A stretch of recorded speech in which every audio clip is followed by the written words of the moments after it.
The Tao Te return, and this time, from every corner of the earth, rests the last defense of humanity.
Copyright disclaimer under Section 107 of the Copyright Act 1976. Allowance is made for fair use for purposes such as criticism, comment, news reporting, scholarship, and research.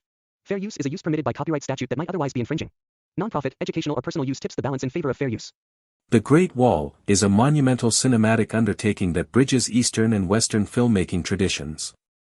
Directed by Zhang Yimou, one of China's most prominent filmmakers, the movie stands as his first English-language film, representing a bold co-production between Chinese and American studios. With a high-stakes budget of around $150 million, making it one of the most expensive films ever shot in China, the film is an ambitious fusion of spectacle, fantasy, cultural myth, and blockbuster action. From its very conception, The Great Wall was pitched as a monster movie set against the backdrop of ancient China, specifically during the Song dynasty. The plot follows two European mercenaries, Willem Dafoe and Pero Tovar, who travel to China in search of black powder, an early form of gunpowder that they hope to smuggle out of the country. Their quest quickly turns into something much larger and more perilous. After a deadly encounter with a mysterious beast, which leaves much of their party dead and a severed monster's hand in their possession, they stumble upon an entirely different kind of fortress, the Great Wall. This Great Wall is not merely a defensive structure against human invaders but is manned by a highly disciplined and secretive military force known as the Nameless Order. These soldiers are dedicated solely to defending humanity from a monstrous threat known as the Tao Ti, alien-like creatures that emerge in periodic waves to assault the wall and consume everything in their path. When William and Tovar are captured by the wall's defenders, they are forced into a reluctant alliance. General Xiao leads one of the Nameless Order's main divisions, while strategist Wang plays a key role in planning the human resistance. The order itself is divided into 5 specialized troops, the Bear, Crane, Eagle, Tiger, and Deer units, each with their own fighting style and strategy, reflecting a disciplined and ritualized military structure engineered purely for the war against these beasts. As the plot unfolds, the Tao Ti attack in overwhelming numbers, and the soldiers of the Nameless Order respond with a mix of traditional courage, martial arts, and advanced tactics. Commander Lin Mei, leader of the Crane Troop, becomes central to the story. She forms a complicated relationship with William, who gradually shifts from a self-interested mercenary to someone who genuinely cares about the defense of the wall and its people.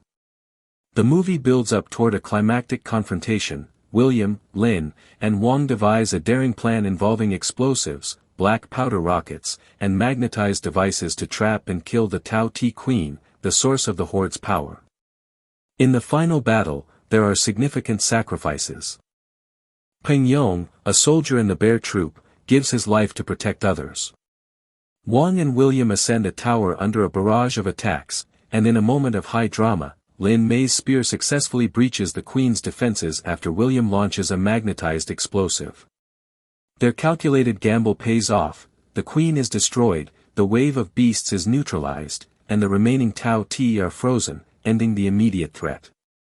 Once the danger subsides, William declines to leave with the black powder. Instead, he frees Tovar and begins his journey back to Europe, leaving behind a legacy of courage and partnership. From the wall, Lin, now elevated in rank, watches them depart, symbolizing a new era of mutual respect between her people and these foreign allies. The visual world of The Great Wall is one of its most striking achievements. Despite being a film about the Great Wall, the production team could not film on the real wall, so Zhang Yimou's crew built 3 separate walls for the shoot. These constructed walls, along with carefully designed sets and visual effects, allow the film to capture a grand, cinematic imagining of ancient China that blends historical architecture with fantasy. More than 1,000 crew members worked on the film, and over 100 on-set translators were employed to bridge communication between the international cast and the largely Chinese production team. This large scale reflects Zhang's broader ambition. While he wanted a monster film, he also hoped to educate global audiences about Chinese culture and innovation, showing that spectacle and cultural storytelling could go hand in hand. The cast combines Western and Chinese talents. Matt Damon stars as William Dafoe, the outsider whose journey is both physical and moral. Pedro Pascal plays his loyal companion, Pero Tovar, whose pragmatism contrasts with William's evolving sense of purpose. Jing Tian, as Commander Lin Mei, bring strength and dignity to the role of the Chinese military leader. Zhang Hanyu's General Xiao and Andy Lau's strategist Wang provide leadership and wisdom in the face of an existential threat. Willem Dafoe also appears in the film, playing Sir Ballard, a European adventurer-turned-teacher in China. Musically, the film is scored by Ramin Djawadi, whose compositions provide a sweeping, emotional backdrop to the action. His themes underscore the epic scale of the beast battles and the human drama, giving the film a cinematic weight that matches its visual ambitions. The reception to The Great Wall was mixed. Critics were divided. While many praised its visual spectacle, color, and ambition, others found the narrative lacking depth and the characters underdeveloped. Some critics noted that the acting felt wooden, particularly for certain characters, and the dialogue was simplistic.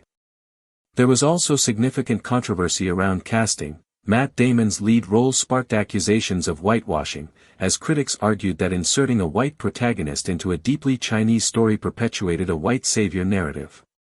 Zhang Yimou defended his decision, stating that Damon's character was always written as a foreigner and that the film actually features 5 major heroes, 4 of whom are Chinese. He emphasized that the film was deeply rooted in Chinese culture and that his artistic vision was not compromised by casting choices. Box office-wise, the film grossed about $335 million worldwide against its $150 million production budget. While that might seem successful, it was considered by some to underperform, given the scale of investment and expectations. Behind the scenes, the making of the film was a massive logistical effort. Zhang revealed that the project took over 3 years, with around 1,000 crew members involved. The director's goal was not only to deliver giant monster fights but to present a visually rich, culturally meaningful story that would resonate globally. Despite its ambitions and scale, The Great Wall also ignited debate about cultural representation in cinema. The criticism of casting Damon as a lead sparked conversations about diversity, representation, and power dynamics in co-productions. Zhang's defense, that the story necessitated at least one foreign character and that Chinese characters were central, was part of a larger discussion on how major films can be inclusive yet commercially viable. Audience reactions were similarly split. Some praised the sheer visual grandeur, the color palette, and the action sequences. Others found it emotionally hollow. While the action spectacle impressed, the story was often seen as lacking coherence or emotional depth. Thematically, the film resonates with ideas of sacrifice, loyalty, and collective effort in the face of an overwhelming threat. The Tao Ti, who attack every 60 years, represent a cyclical danger that humanity must unite to confront. The wall itself is a symbol not just of protection but of vigilance, endurance, and the cost of defense.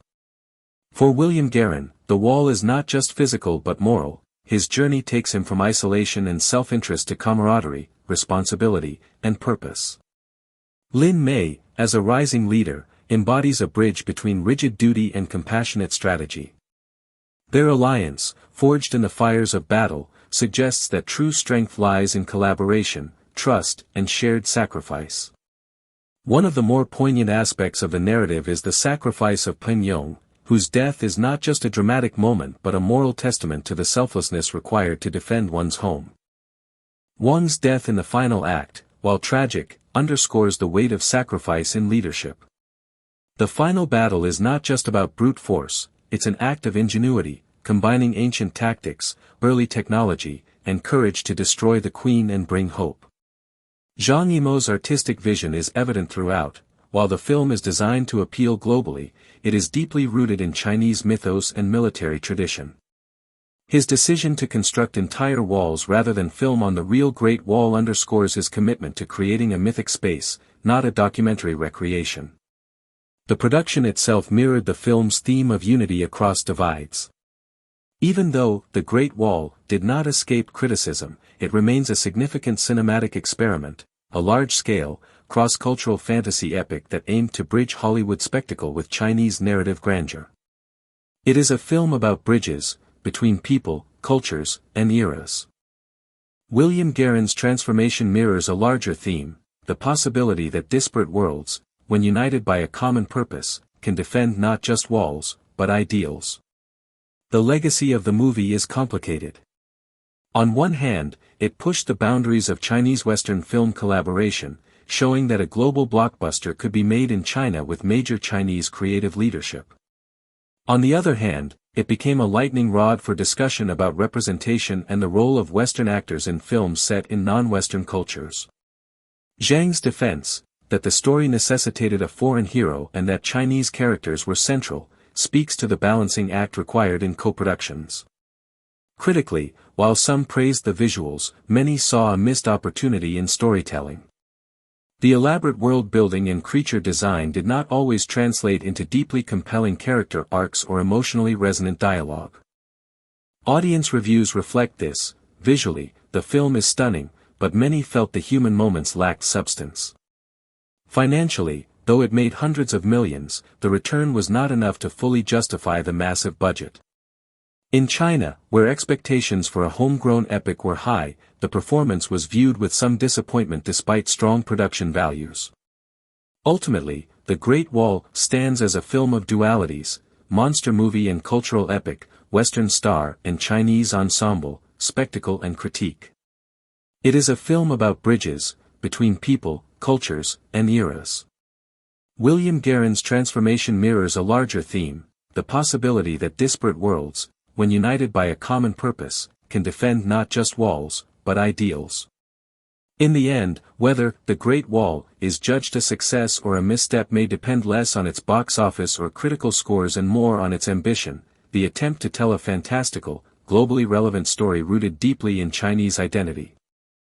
For many viewers, it remains a visually mesmerizing piece of cinema that, despite its narrative shortcomings, opens a doorway into a mythic version of history, a place where courage and cooperation matter more than conquest. The story opens with Guerin standing atop a ridge overlooking the wall, the wind biting at his face, the horizon lit with the muted glow of dawn. He reflects on the years since the Tao Tai were defeated, the roads he has traveled, and the lives he has lost. Each memory is a scar, each choice a lesson. He knows instinctively, as he always has, that the world does not remain at peace for long. When the wind stirs in strange ways, and shadows move unnaturally over the plains, his experience tells him that something awakens beyond the wall. In the village at the wall's base, young recruits prepare for training, their fear and excitement coiling in their chests like springs. Among them is Jia, a farmer's son with no formal training, whose father fell to bandits when he was 10. He grips a practice spear, hands trembling, as Lin Mei walks among the group. Fear is the mind's weakness, she tells him softly, yet with authority. Control it, or it controls you. Courage is not the absence of fear, it is acting in spite of it. Jia nods, absorbing every word. Lin Mei's presence is a blend of calm discipline and quiet inspiration, and for some recruits, her voice is the first they have heard that promises both guidance and belief in their potential. Meanwhile, Guerin inspects the outer defenses. He notes how catapults are positioned, how watchtowers maintain overlapping sightlines, and how archers are trained to anticipate the unpredictable. Every detail is analyzed, every weakness noted. Yet beneath the tactical focus, he carries a private sorrow, the memory of comrades lost due to mistakes he made, decisions taken in the heat of desperation. He wonders whether leadership is worth the weight of lives it carries, yet he knows action must prevail over regret. Reports of strange sightings reach Lin Mei, whispers of massive creatures moving with unnatural intelligence. Are these the WIRM scouts? She asks her lieutenants. The question is met with tense silence.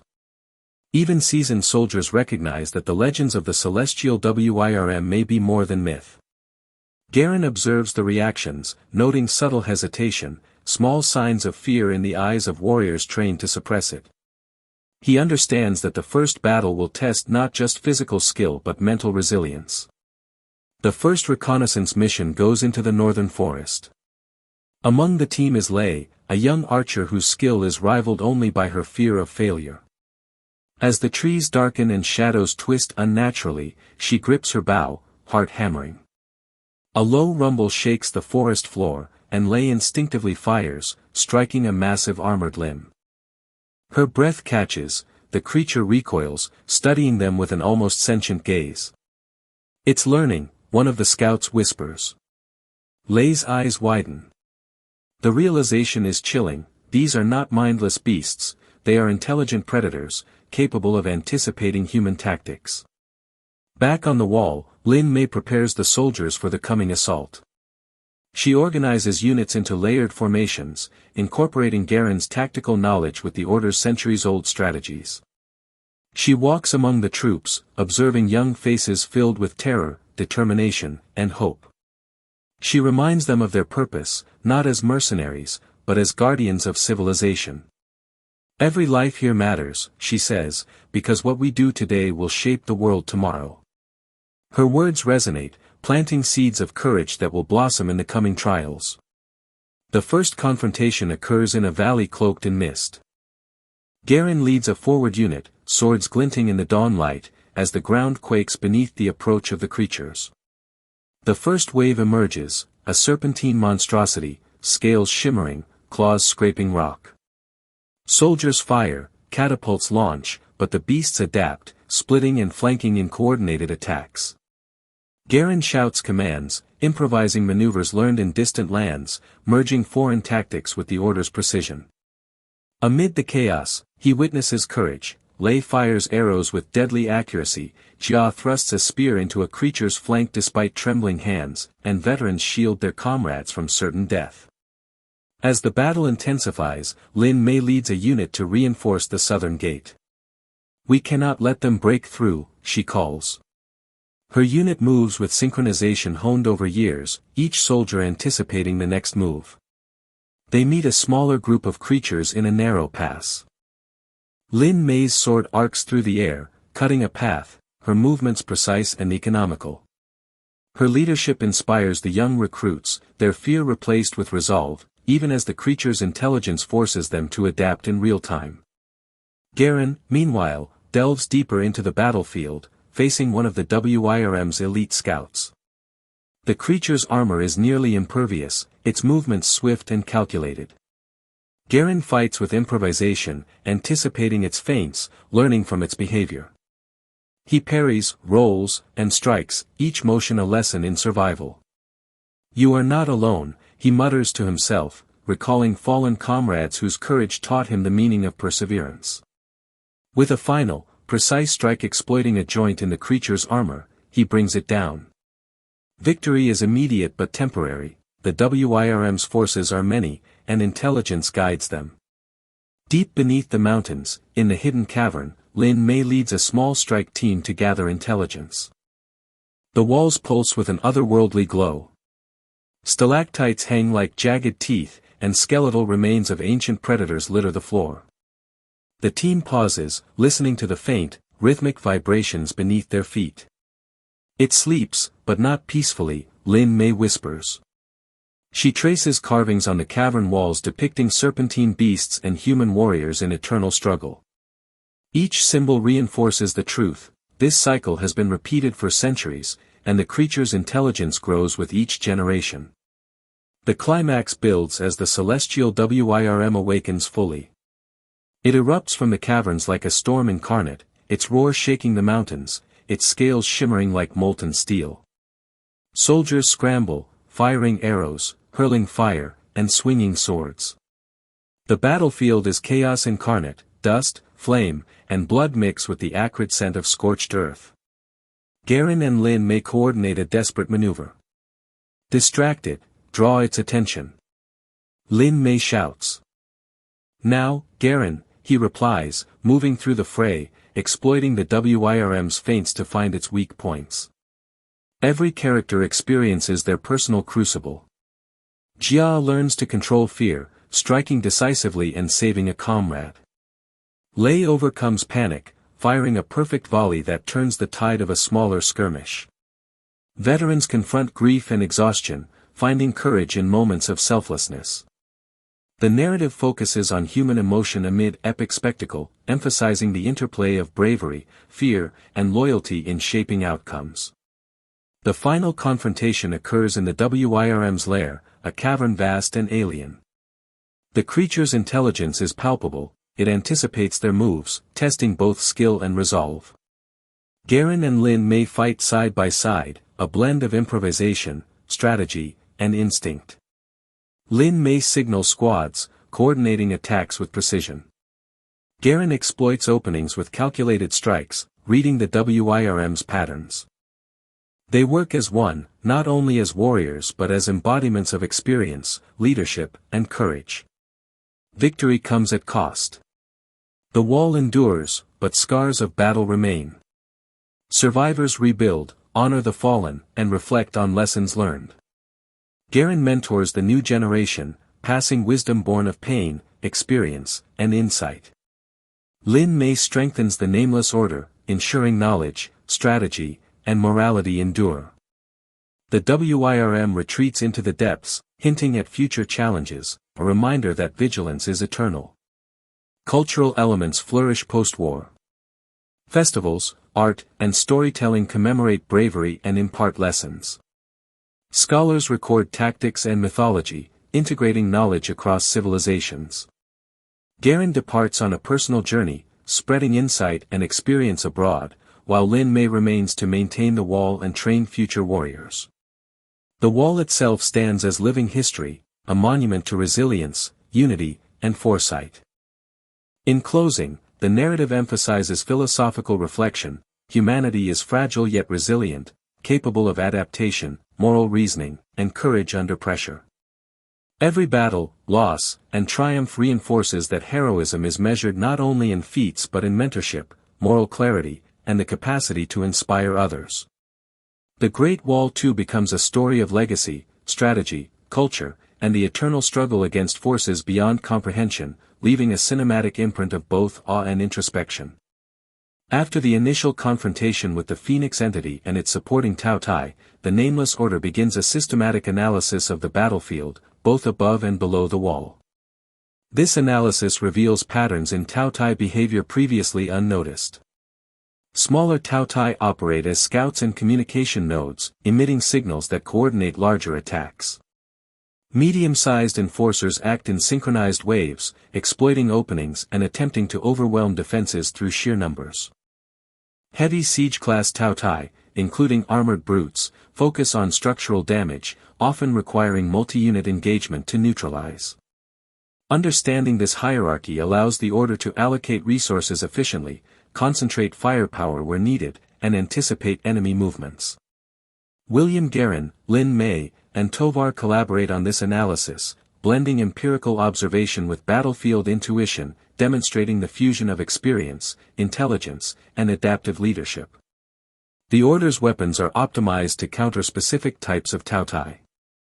Black powder is deployed in both direct assaults and delayed explosions, exploiting structural weaknesses or drawing creatures into traps. Magnetic fields immobilize smaller units or redirect larger ones, while reflective surfaces and heat-absorbent materials mitigate energy-based attacks from the Phoenix entity. Archers and crossbow operators are trained to target joints, sensory nodes, or energy conduits within the creatures, while melee troops use coordinated strikes to exploit openings created by ranged assaults.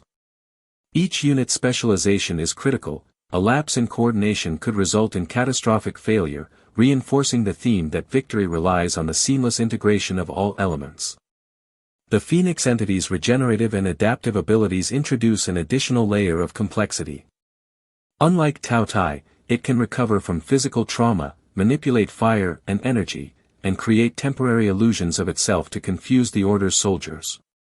This forces the deployment of combined arms strategies. Aerial distraction units divert attention while ground troops exploit weak points, subterranean traps channel movement, and synchronized explosives disrupt energy accumulation.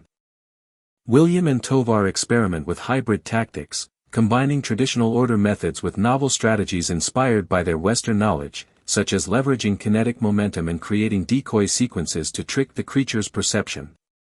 This battle exemplifies adaptive warfare at the highest level, where intelligence, observation, and innovation determine success.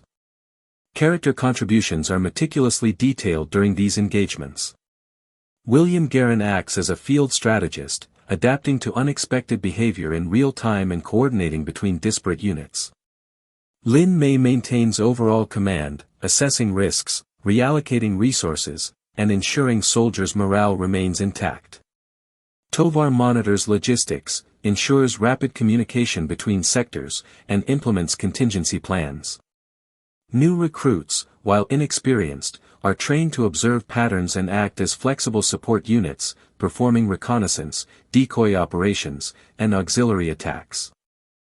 Each action has direct consequences on battle outcomes, emphasizing the interplay of individual skill, teamwork, and ethical decision-making under pressure. The sequel expands on Taotai variants.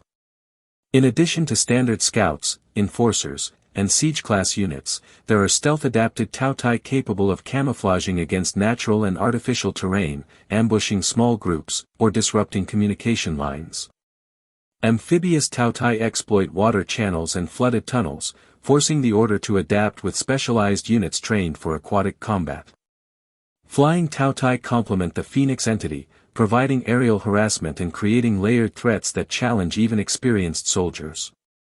Each variant has unique behavioral patterns, weaknesses, and ecological roles, requiring meticulous observation, adaptive tactics, and real-time decision-making. The wall itself plays a pivotal role in tactical operations. Verticality, height, and defensive structures are exploited to channel enemy movements, provide firing positions, and protect civilians. Hidden chambers and tunnels allow flanking maneuvers, trap deployment, and strategic retreats. Soldiers utilize these features in combination with their troop specialization, orchestrating complex battle sequences where timing, precision, and coordination determine survival. The wall's design, both functional and symbolic, reinforces the narrative themes of human ingenuity, perseverance, and the integration of culture with technology and strategy. Environmental hazards add further complexity. Narrow subterranean corridors require careful navigation, limited visibility demands heightened awareness, and unstable masonry or sudden structural failures increase risk. In aerial and open field engagements, wind, weather, and terrain influence both troop and monster behavior, requiring real-time adjustments. Soldiers are trained to exploit environmental conditions to their advantage, demonstrating adaptability and strategic foresight. Each environment is used narratively and visually to heighten tension, showcase human skill, and reinforce the scale and danger of the threats faced. The climax of the sequel integrates all these elements into a final, multi-layered engagement. The Phoenix entity is lured into a coordinated trap spanning surface, aerial, and subterranean zones. Explosives, magnetic manipulation, decoys, and troop maneuvers are executed with precise timing. Smaller Taotai are neutralized in secondary engagements to prevent interference, while heavy units are funneled into strategic kill zones. Soldiers perform sacrificial maneuvers to create openings, relying on trust, courage, and coordination. The Phoenix's illusions, fire manipulation, and energy pulses test both tactical skill and emotional resilience, requiring every participant to operate at peak efficiency. The final confrontation demonstrates that victory is not achieved through brute force alone but through intelligence, teamwork, and ethical decision-making. Post-battle, the Order conducts extensive analysis. Patterns in Taotai behavior are documented, weaknesses are codified into training manuals, and previously hidden chambers in the wall are mapped for strategic use. William, Lin Mei, and Tovar reflect on lessons learned, emphasizing the importance of adaptability, observation, and moral clarity. Soldiers are recognized for valor, and new recruits are integrated into the Order with expanded knowledge of tactics, monster biology, and battlefield coordination. This process illustrates the cyclical nature of the conflict. Preparation, engagement, analysis, and adaptation are continuous, reflecting the persistent threat posed by Taotai and other supernatural forces. Cultural and mythological context is woven throughout. The Taotai are not merely monsters but part of a mythic ecosystem, reflecting ancient beliefs about balance, chaos, and renewal. The Phoenix entity embodies cyclical destruction and rebirth, linking narrative events to deeper symbolic meaning. Soldiers' rituals, training, and respect for the wall underscore the fusion of human culture, philosophy, and practical strategy. Observing these elements allows both characters and audiences to appreciate the intertwining of myth, history, and survival, enriching narrative depth and thematic resonance. The final section of the sequel sets up future expansions. Hints of undiscovered chambers, latent magical phenomena, and dormant creatures suggest that the wall's mysteries are far from fully revealed. Strategic lessons learned in the Phoenix engagement are codified for future generations.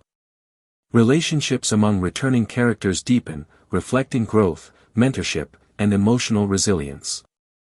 New recruits, having survived unprecedented challenges, are prepared for yet more complex threats, ensuring continuity and narrative potential.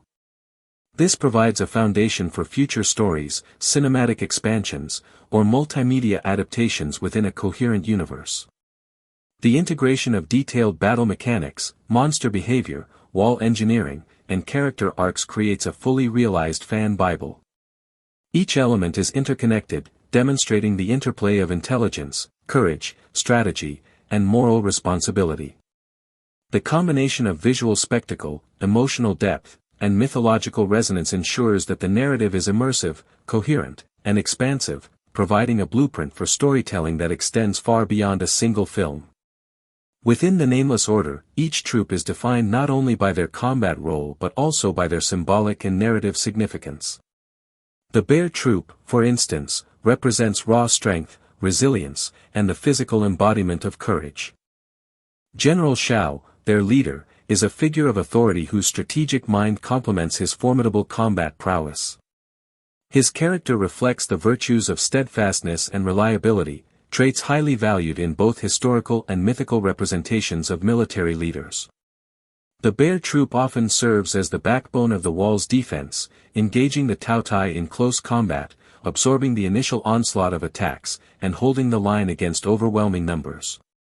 Their coordination with other troops illustrates the importance of interdependence and the idea that heroism is rarely solitary, a recurring motif throughout the film. The Crane Troop, led by Commander Lin Mei, contrasts sharply with the Bear Troop. Comprised largely of female aerialists, the Crane Troop emphasizes agility, precision, and finesse.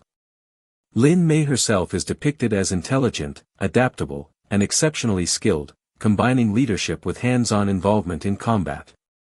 Her role is pivotal in guiding William Guerin's understanding of the stakes and the operational structure of the Nameless Order. The Crane Troop's ability to maneuver through the air with speed and grace during battle sequences serves as both a visual spectacle and a narrative device, highlighting the strategic versatility and ingenuity required to defend the wall. The interplay between Lin Mei and Guerin also introduces an element of cross-cultural mentorship, emphasizing themes of learning, respect, and collaboration between individuals from different backgrounds. The Tiger Unit, focused on heavy weapons, embodies force and controlled aggression. These soldiers operate massive siege machinery, crossbows, and mechanical devices designed to repel the Tao Tai. Their role in battle sequences is essential, providing the raw firepower necessary to break through enemy ranks and support more agile units like the Crane Troop. The presence of such specialized divisions within the Nameless Order reinforces the film's recurring emphasis on specialization, teamwork, and the integration of diverse skills to achieve a common objective. Similarly, the Deer Cavalry symbolizes swiftness and tactical mobility, executing reconnaissance missions, flanking maneuvers, and rapid response attacks. Their ability to traverse difficult terrain quickly allows the Order to anticipate and counter enemy strategies effectively. Finally, the Eagle Archers bring precision and foresight to the battlefield, striking with unparalleled accuracy from elevated positions and providing protective cover for other units during critical moments of engagement. The introduction and characterization of these troops are not arbitrary, each unit represents a different facet of human and organizational capability. Zhang Yimou's attention to these details reflects a broader philosophical concern, the notion that survival, success, and heroism require collaboration, adaptability, and mutual trust. In this sense, the wall itself becomes a metaphorical organism, with each troop functioning as an essential organ contributing to the health and sustainability of the whole. The battles that unfold along the wall are therefore not merely external conflicts with monsters, they are also internal examinations of leadership, discipline, and moral courage. The Tao Tai, the monstrous antagonists, are equally rich in symbolism. Designed with influences from Chinese mythology, they combine elements of predatory animals, grotesque exaggerations, and supernatural features to create a sense of existential threat. Their cyclical emergence every 60 years is a narrative device that introduces both tension and urgency, situating the human defenders within a timeless struggle. Unlike conventional cinematic monsters, the Tao Tai operate as both physical and thematic representations of chaos, unpredictability, and the limits of human control. The coordination and intelligence displayed by these creatures challenge the nameless order, forcing soldiers and leaders alike to adapt their strategies dynamically rather than relying solely on brute force. One of the most significant battle sequences occurs when the Tao Tai launch a coordinated assault under the cover of night. The sequence begins with waves of smaller monsters breaching the outer defenses, testing the readiness of the bear troop. These initial clashes demonstrate the troops' discipline and the effectiveness of their training, as they repel the first onslaught with a combination of hand-to-hand combat, ranged weaponry, and tactical formations. As the attack intensifies, the crane troop performs aerial maneuvers, diving from the wall to strike at vulnerable points on the monsters. The eagle archers provide critical support, targeting creatures from a distance with precise volleys, while the deer cavalry executes flanking attacks, preventing the Tao Tai from encircling the defenders. The tiger unit, positioned strategically along the wall, unleashes concentrated firepower using crossbows and mechanical launchers, delivering devastating impact at key moments of the battle. The interplay between these units, each performing its specialized function, creates a layered, immersive spectacle that blends narrative significance with visual grandeur. During the same engagement, William Guerin is forced to confront his own limitations and the arrogance that initially drove him. His involvement in these high-stakes sequences catalyzes his transformation from opportunist to committed protector. Guerin's evolution is mirrored in several key moments where he must make rapid strategic decisions, assist wounded comrades, and coordinate attacks with Chinese leaders, effectively functioning as both a bridge and participant in the collective defense. His growth underscores the film's central theme: true heroism requires the subordination of personal ambition to communal responsibility and ethical action. The aftermath of the battle emphasizes the human cost of war. The wall itself, though structurally resilient, bears the scars of combat, and the nameless order sustains significant casualties. These consequences reinforce the stakes of the narrative and highlight Zhang Yimou's commitment to blending spectacle with tangible emotional weight. The tension between triumph and loss, victory and sacrifice, permeates the remainder of the film, providing depth beyond visual spectacle. The interplay between myth, history, and action also extends to the film's aesthetic design. Zhang Yimou and his production team drew inspiration from traditional Chinese color theory, architecture, and martial arts to craft the visual language of the wall and its defenders.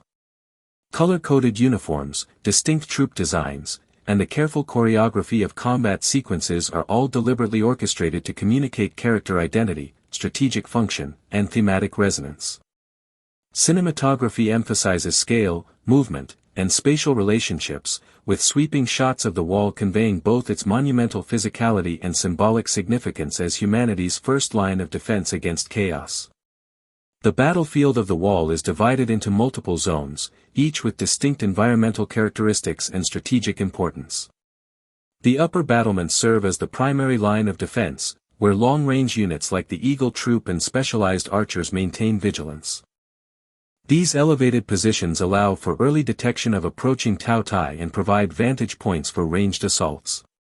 Below the battlements, the mid-wall platforms accommodate the bear and crane troops, whose roles involve direct engagement and agile maneuvers against climbing or flying monsters.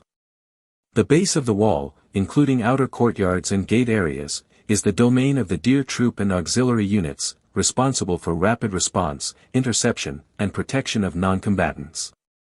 Hidden tunnels and subterranean chambers form an additional layer, connecting surface zones to inner strategic positions. These passageways are critical for deploying traps, conducting ambushes, and enabling maneuvering behind enemy lines. Tao Tai are classified according to size, behavior, and tactical function.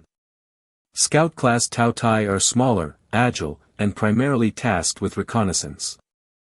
They move in groups, detect human presence, and relay information to larger units through a combination of visual signals and vibrations transmitted through the terrain. Medium-class enforcers are the backbone of Taotai assault waves. They are heavily muscled, moderately armored, and operate in coordinated formations, executing flanking maneuvers and attempting to breach the wall. Siege-class Taotai are enormous and heavily armored, designed to dismantle fortifications through brute force. Their attacks are slower but devastating, often requiring multiple coordinated units to neutralize.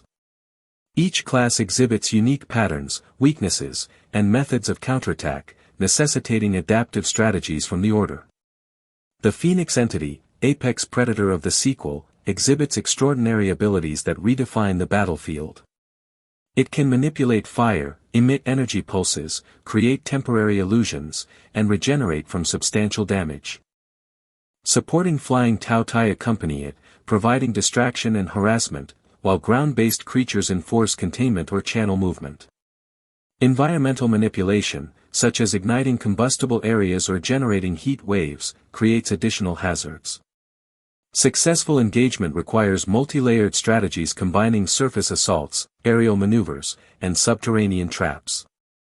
Coordination between troops, careful timing of attacks, and exploitation of environmental features are essential to neutralize the entity. Troop placement is meticulously organized to exploit wall architecture. Eagle troops occupy watchtowers and parapets, focusing on ranged strikes and reconnaissance. Bear troops defend critical vertical points, engaging climbing Taotai or intercepting heavy units. Crane troops execute agile acrobatics along battlements, connecting with Eagle troops to amplify coordinated strikes. Deer troops patrol the outer perimeter and rapidly respond to breaches or flanking movements. Tiger troops operate siege engines and provide heavy support, particularly against armored Taotai or structural attacks.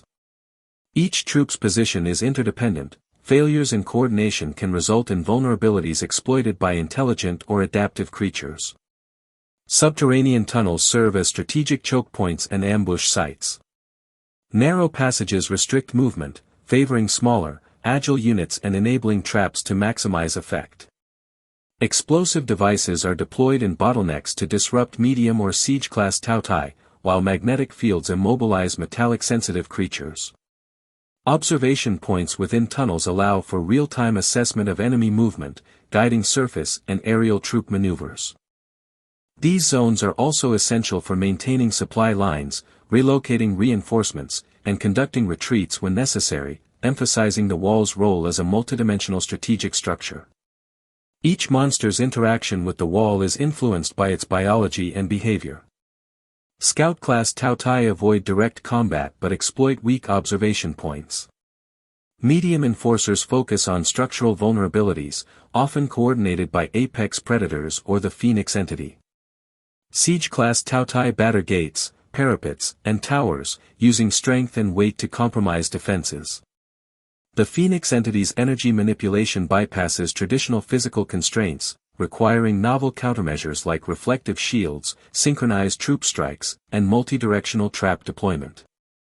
Understanding these interactions allows the Order to design adaptive strategies, combining environmental advantages, troop specialization, and targeted attacks to mitigate overwhelming threats. Character positions during major engagements are central to tactical success. William Guerin operates along mid-wall platforms and tunnels, coordinating between Eagle and Crane troops, improvising traps, and adapting to enemy behavior. Lin Mei supervises from elevated vantage points, adjusting troop assignments, reallocating resources, and maintaining morale. Tovar manages logistics and secondary support, ensuring rapid communication and reinforcement deployment. New recruits act as auxiliary units, providing reconnaissance, decoy operations, and reinforcement of primary forces. Each character's placement is optimized to maximize both individual skill and synergistic effect within the larger battle plan. Environmental hazards are integral to strategic planning. Weather, wind, terrain gradients, and structural instability influence troop movement and monster behavior. Subterranean tunnels may flood, collapse, or conceal ambushes, requiring real-time tactical adaptation. Surface zones are affected by wind patterns, limiting projectile accuracy or enhancing aerial troop maneuverability. Fire, smoke, and energy pulses introduced by the Phoenix entity create temporary environmental obstacles, forcing flexible deployment and rapid response. Effective use of environmental conditions transforms hazards into tactical advantages, emphasizing intelligence, foresight, and adaptability.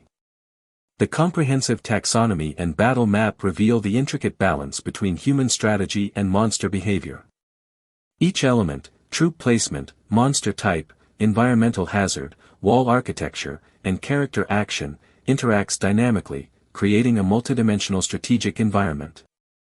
This system demonstrates that victory relies on observation, planning, coordination, and moral courage, reinforcing the saga's central themes. Understanding this framework allows both characters and audiences to appreciate the depth of the universe, the complexity of engagements, and the intelligence required to survive in a world where mythology, biology, and human ingenuity intersect.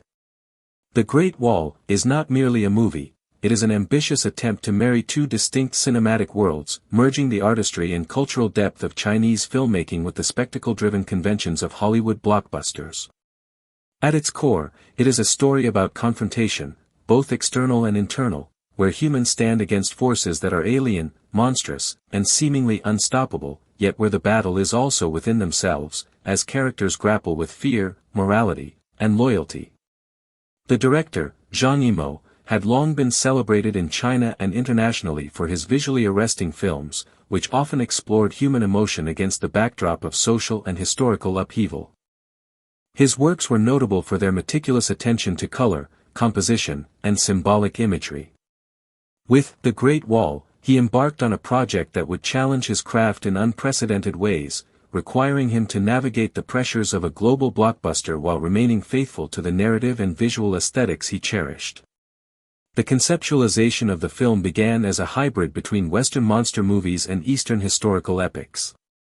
In the early stages, the creative team deliberated extensively over how to portray the Tao Ti, the alien creatures central to the story. These beings were conceived as not merely threats, but as embodiments of chaos and natural destruction, invoking both mythological and metaphorical significance. Their design went through multiple iterations, balancing the need for visual terror with a plausible internal logic. They needed to move fast, strike with intelligence, and appear as a genuine menace capable of challenging human ingenuity. The production team drew inspiration from Chinese folklore and martial traditions, ensuring that the creatures' attacks would complement the combat techniques displayed by the Nameless Order rather than overpower them visually. This harmony between adversary and defender became one of the key narrative principles of the movie, ensuring that every battle sequence was both thrilling and coherent. Casting was another major focus of pre-production. Zhang Yimou faced the challenge of assembling a team that could convincingly portray the multinational world the story envisioned. At the same time, he needed actors who could carry the physical and emotional demands of their roles.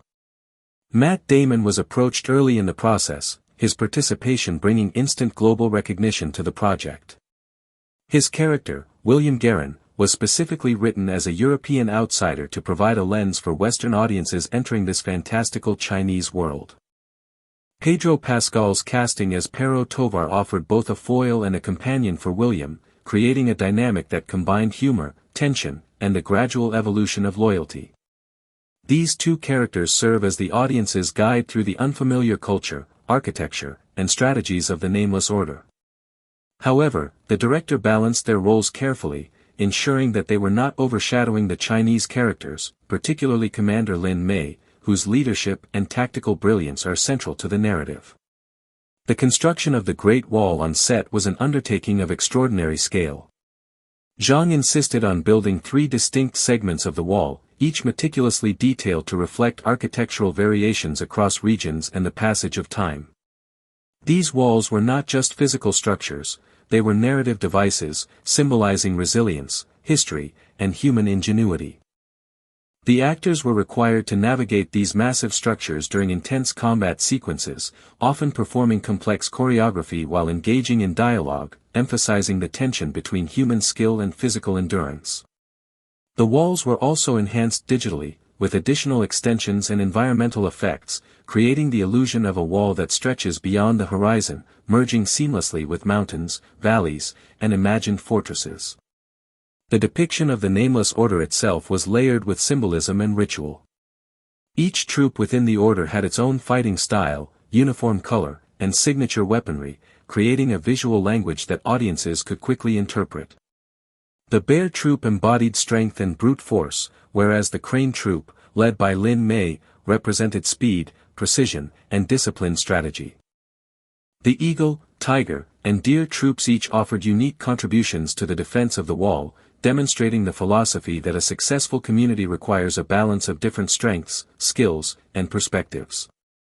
The choreography of battle sequences, developed over months of rehearsal and consultation with martial arts experts, allowed each troop to exhibit their distinctive capabilities, turning every scene into a visual narrative about cooperation, hierarchy, and mutual reliance. Beyond the physicality of the wall and the troops, the film explored themes of time, cyclicality, and human foresight. The Tao Te emerge every 60 years, creating a repeating historical pattern that the order must prepare for with patience, discipline, and vigilance. This cyclical threat serves as a metaphor for the challenges humanity faces in the real world: ecological disasters, societal upheavals, and the unpredictable forces of nature. By embedding these themes within a fantasy narrative, the film encourages audiences to consider the broader implications of preparation, sacrifice, and unity. Each character's arc, from William's moral transformation to Lin Mei's ascent in leadership, reflects the personal dimensions of these larger societal challenges, showing that courage and wisdom are necessary both individually and collectively. The cinematography of the film was designed to emphasize the grandeur of scale and the intimate human experiences within it. Wide-angle shots of the wall stretching into mist-shrouded mountains evoke awe and highlight the monumental nature of the task before the defenders. Close-up sequences focus on the emotional stakes of combat, the strain of leadership, and the fear and resolve in the faces of soldiers facing impossible odds. Color theory was deliberately applied, with muted earth tones for human structures contrasting with the vivid, almost alien hues of the Tao Te, reinforcing the distinction between human civilization and the chaotic force threatening it. Lighting, weather, and environmental effects were carefully orchestrated to enhance tension and provide a tangible sense of realism, even amidst fantastical elements. The score, composed to elevate both action and emotional resonance, interweaves traditional Chinese instruments with modern orchestral elements. This blend of East and West in the musical composition mirrors the film's broader narrative ambitions, reinforcing cultural fusion while respecting distinct identities. The music accentuates the pacing of battles, the quiet intensity of strategy sessions, and the personal stakes of the central characters, ensuring that audiences remain engaged both intellectually and emotionally. The Great Wall, while a monumental feat of architecture in reality, becomes in Zhang Yimou's vision a living symbol of human ingenuity, perseverance, and cultural identity. Its historical roots stretch back centuries, with construction beginning in various phases as early as the 7th century BC, ultimately culminating in the massive structures often associated with the Ming dynasty. In the film, the wall is reimagined not only as a defensive barrier but as a site where myth, legend, and human endeavor intersect. The filmmakers drew on both historical scholarship and traditional Chinese narratives to create a wall that is believable within the context of the story, yet heightened through fantasy elements that allow for dramatic combat, elaborate troop maneuvers, and confrontations with the supernatural Tao Te. The mythological inspiration for the Tao Te is particularly significant. In Chinese mythology, the Tao Te is a creature often associated with gluttony and insatiable appetite, appearing in art and storytelling as a symbolic warning of human excess or natural danger. Zhang Yimou and the design team expanded on this concept, crafting creatures that were terrifying, agile, and intelligent, creating a constant threat to the human defenders. The Tao Te are not merely mindless monsters, their behavior demonstrates strategy and coordination, reflecting a narrative purpose beyond simple spectacle. They serve as antagonists that force the Nameless Order to adapt, innovate, and rely on teamwork, emphasizing the central theme of human collaboration against overwhelming odds. Production design was another crucial element in achieving the film's scale and authenticity. The construction of 3 separate wall sets involved intricate planning and enormous resources. Each set was designed to accommodate specific sequences, one for large-scale battles, another for close combat choreography, and a third for aerial crane troop maneuvers. This attention to purpose-built sets ensured that the action sequences were visually coherent and allowed actors and stunt performers to engage with their environment naturally. Costumes were similarly detailed, blending historical inspiration with functional design for combat. Each troop's uniform was meticulously color-coded and shaped to convey their role, personality, and symbolic meaning within the narrative. The bear troop's armor, for instance, was designed to appear heavy and imposing, signaling their role as the defensive backbone, while the crane troop's attire emphasized flexibility and grace, reflecting their acrobatic fighting style. Visual effects played an equally pivotal role. Industrial light and magic handled large-scale sequences involving dozens of Tao-Tai attacking the walls simultaneously, integrating practical effects, CGI, and compositing to maintain a seamless sense of realism. Weta Workshop, responsible for creature design, ensured that each Tao-Tai had unique anatomical features and movement patterns, adding depth to the monster encounters and avoiding repetitive visuals. The combination of practical stunts, choreographed sequences, and computer-generated imagery created an immersive cinematic experience that balanced spectacle with narrative clarity. Cinematography in the Great Wall was designed to amplify both scale and drama. Sweeping wide shots emphasized the enormity of the wall, situating characters within a vast, imposing landscape that reinforced the narrative stakes. The use of height, depth, and perspective allowed Zhang Yimou to frame battle sequences in ways that were both aesthetically striking and narratively coherent. Close-up shots during combat emphasized character reactions and stakes, creating emotional resonance amid the chaos. Camera movement was often synchronized with troop maneuvers, providing a dynamic perspective that heightened the intensity of each engagement and allowed viewers to appreciate the coordination and strategy employed by the Nameless Order. The musical score, composed by Ramin Djawadi, complemented the film's visual spectacle with thematic depth. Djawadi employed a blend of traditional orchestral motifs and percussion-heavy sequences to underscore moments of tension, heroism, and drama. The music shifts fluidly between intimate character moments and large-scale battle scenes, reinforcing emotional beats while maintaining narrative momentum. Key musical themes were associated with specific troops and characters, subtly signaling their presence or impending action. For instance, the crane troop often features light, soaring motifs that mirror their agility, while the bear troop is accompanied by deep, resonant tones emphasizing strength and endurance. The music, combined with sound design and effects, creates an immersive auditory landscape that mirrors the visual and narrative layers of the film. Beyond spectacle, the film engages with philosophical and cultural reflections. The wall itself becomes a metaphor for human resilience in the face of chaos, embodying collective effort and continuity across generations. Each troop, each maneuver, and each battle sequence reinforces the idea that no single individual, regardless of skill or bravery, can succeed alone. This message is intricately woven into the narrative arc of William Guerin, whose initial focus on personal gain is gradually replaced by recognition of the broader stakes and the importance of shared responsibility. The integration of a Western protagonist within a Chinese narrative framework allowed Zhang Yimou to explore cross-cultural dynamics, presenting themes of collaboration, understanding, and mutual respect between diverse traditions and worldviews. The historical and cultural authenticity of the wall and its defenders was also enhanced through consultation with Chinese historians, martial arts experts, and cultural advisors. Battle strategies were informed by traditional Chinese military principles, including formation tactics, use of terrain, and specialized units.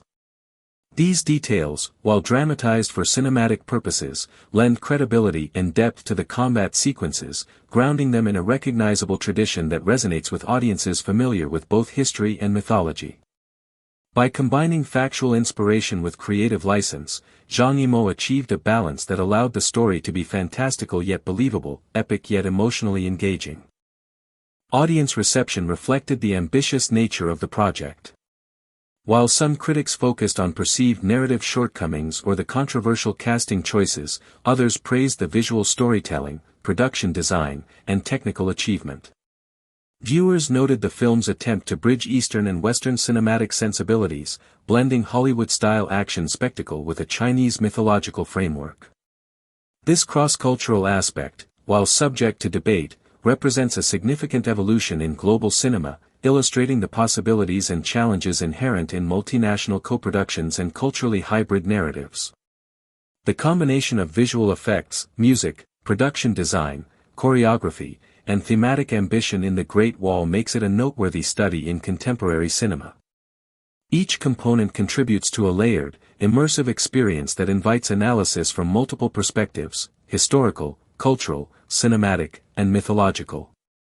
The attention to detail in troupe design, battle choreography, and narrative structure reflects Zhang Yimou's commitment to creating a film that is both entertaining and intellectually stimulating, offering audiences not just spectacle, but a narrative embedded with cultural meaning and philosophical reflection. The Great Wall 2 is an epic action fantasy film and the sequel to the 2016 movie The Great Wall. It is set in ancient China and follows the Nameless Order, a legendary group of elite warriors tasked with defending the Great Wall against monstrous threats. The story takes place years after the first battle against the Tao Tai, introducing a new and far more intelligent enemy known as the Celestial Wirm. Unlike previous creatures, the Wirm and its forces exhibit advanced tactical intelligence, coordinating attacks, ambushes, and strategies that challenge the order at every level. William Guerin, a seasoned warrior with experience from distant lands, returns to aid Lin Mei, the commander of the Nameless Order, in training new recruits, strengthening defenses, and preparing for an unprecedented assault. The narrative blends large-scale battles on the wall with explorations of hidden caverns where the creatures dwell, emphasizing both epic spectacle and intimate human drama. Guerin's expertise, combined with Lin Mei's leadership, becomes crucial as the Order faces overwhelming threats, requiring a mix of strategy, bravery, and adaptability to survive. The cast features William Guerin as the returning skilled warrior, Lin Mei as the disciplined and strategic commander, Lei as a young archer who grows from fear to heroism, Jia as a recruit discovering courage in the heat of battle, and a range of supporting soldiers, scholars, mystics, and foreign mercenaries who contribute to the fight. The film is produced as a Chinese-American co-production, merging Eastern martial arts choreography and historical elements with Western cinematic spectacle and advanced visual effects. Cinematography emphasizes both sweeping panoramas of the wall and close-ups of human emotion amid chaos, while CGI brings the Celestial Wirm and other creatures to life in a visually striking manner. Themes of courage, sacrifice, legacy, unity, and resilience run throughout the story, highlighting how individuals and communities can confront forces far greater than themselves while preserving honor and moral integrity. The visual design includes massive wall battles, mystical underground caverns, and creatures whose size, intelligence, and power pose constant threats, creating tension and wonder for the audience. While the official release date has not been confirmed, trailers are expected to showcase the large-scale battles, the Wirm's terrifying presence, and the heroic dynamics between Guerin, Lin Mei, and the Nameless Order. Promotional material emphasizes action, spectacle, and mythological fantasy, aiming at audiences who enjoy epic adventure, historical fantasy, and cinematic battles with a blend of human drama. The Great Wall 2 continues the legacy of the original film, expanding its universe with more complex threats, deeper character arcs, and a global cinematic vision that merges Chinese cultural heritage with universal themes of heroism and resilience. The story ultimately presents a world where courage, strategy, and collaboration define survival, leaving audiences with both thrilling action and reflective contemplation on leadership, sacrifice, and humanity's enduring spirit. The characters in The Great Wall are crafted not just as archetypes for a fantasy narrative but as embodiments of deeper human struggles, philosophies, and ideals. William Guerin begins his journey as a mercenary driven primarily by self-interest, motivated by the allure of black powder and personal gain. His initial interactions with the Nameless Order reveal both his outsider status and his lack of cultural understanding, emphasizing the challenge of crossing boundaries, both geographical and moral. Pero Tovar, in contrast, acts as a stabilizing force, pragmatic and often cautious, representing the human tendency to survive through caution and adaptability. Together, these two European mercenaries provide a lens for audiences unfamiliar with the intricate martial, strategic, and philosophical elements of Chinese warfare, while their interactions with the Chinese defenders reveal the depth of dedication and discipline embedded within the Nameless Order. Lin Mei emerges as a central figure, representing intelligence, leadership, and moral integrity. Her command of the Crane Troop is marked by precision, foresight, and the ability to anticipate the movements of the Tao Ti. Her interactions with William are initially fraught with mistrust, reflecting the broader theme of cultural negotiation. Over time, however, she recognizes the value of collaboration and adaptability, illustrating a balance between rigid adherence to duty and the flexibility required in moments of crisis. Her character is also symbolic of the tension between tradition and innovation. She must uphold the ancient practices of the order while adapting to the unexpected challenges posed by the arrival of foreign allies and evolving threats. The supporting characters, though sometimes underexplored in terms of personal backstory, serve crucial narrative and thematic purposes. General Shao embodies the wisdom and experience of long-standing leadership, providing strategic guidance while maintaining the morale of his troops. Strategist Wang offers insight into the complex calculations and planning necessary to confront overwhelming adversaries, emphasizing the intellectual dimension of warfare alongside physical courage.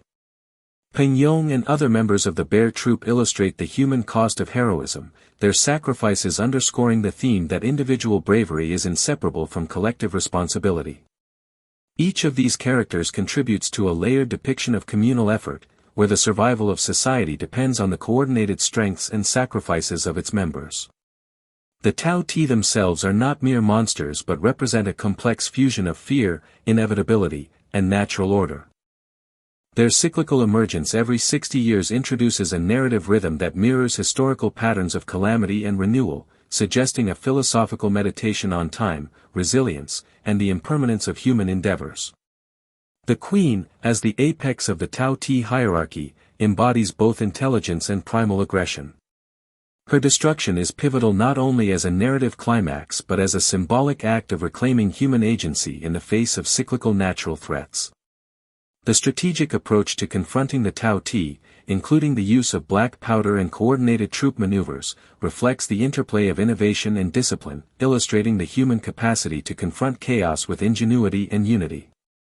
The narrative architecture of the film is interwoven with sequences designed to highlight both spectacle and introspection. Battles are choreographed to reflect tactical realism while maintaining cinematic grandeur. The interactions between troops, the timing of attacks, and the deployment of traps and explosives create a tension that underscores human resourcefulness. Meanwhile, quieter moments of dialogue, moral deliberation, and personal reflection provide the emotional counterpoint to the large-scale action, ensuring that the stakes are not merely physical but ethical and existential. Through these interludes, the audience is invited to consider the broader implications of leadership, loyalty, and moral choice, deepening engagement with the narrative beyond surface-level spectacle. Cultural symbolism permeates the film in subtle and overt ways. The wall itself is a character in its own right, a monument to human resilience, collective labor, and strategic foresight.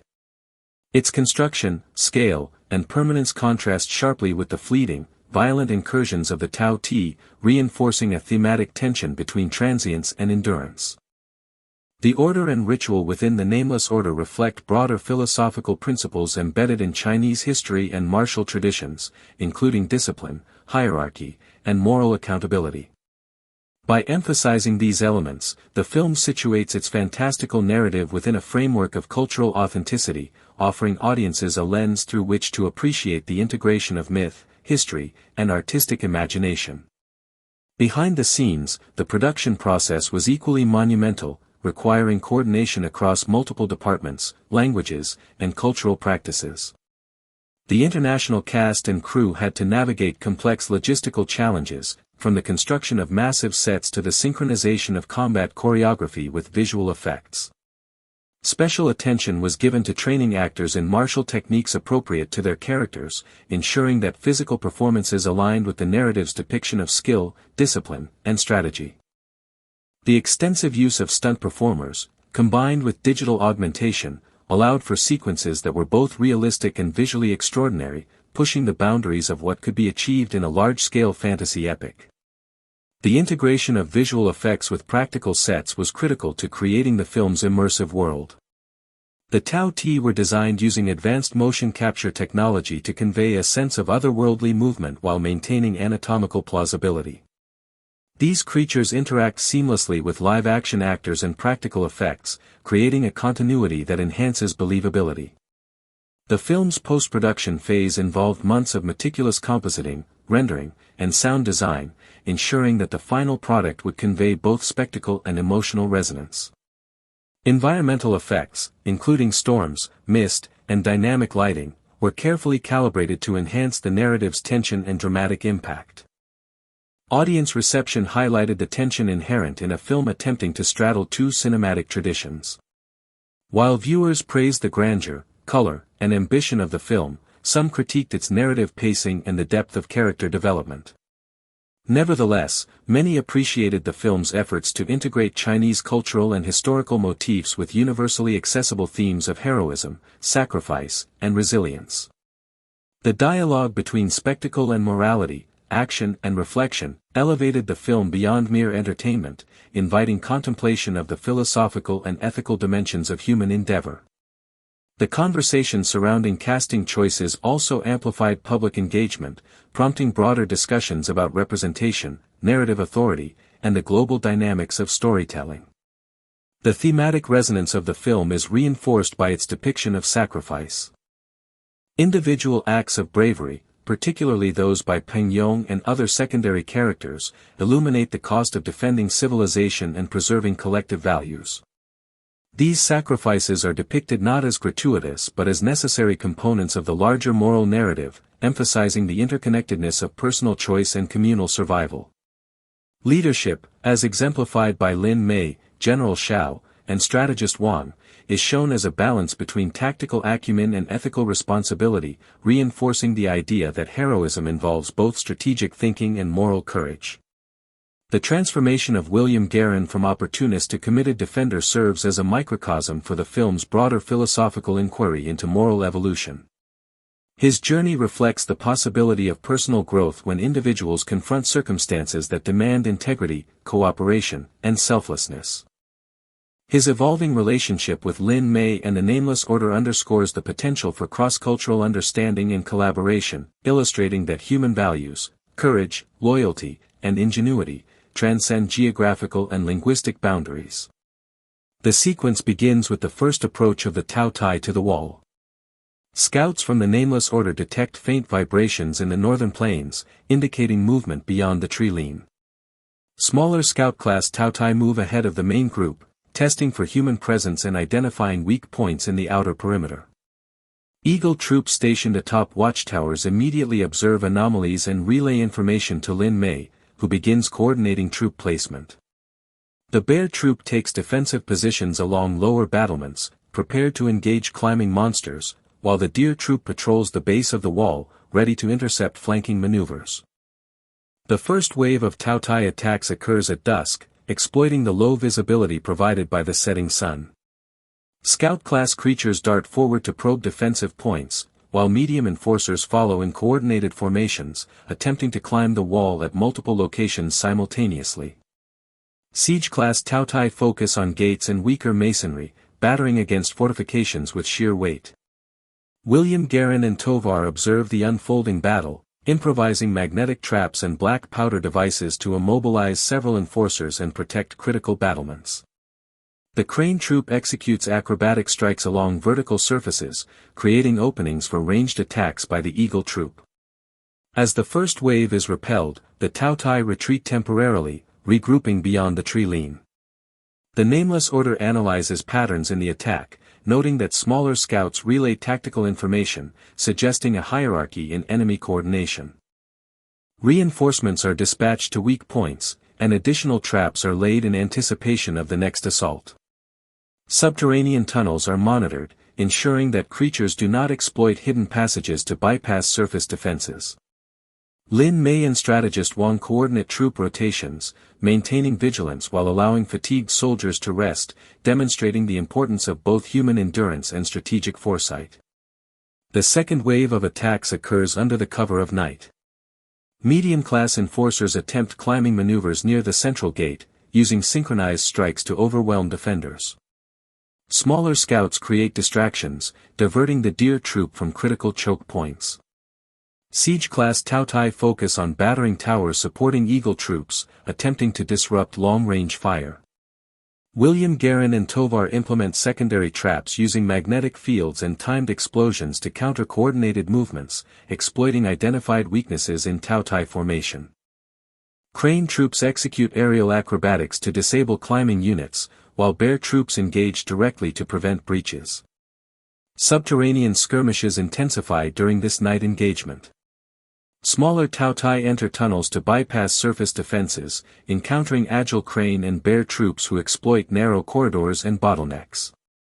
Explosive traps are triggered in confined spaces, neutralizing multiple scouts simultaneously. Observation points within the tunnels provide Lin Mei with real-time intelligence, guiding surface units to respond effectively. Soldiers learn to anticipate enemy adaptations, illustrating the iterative process of battle analysis and tactical refinement.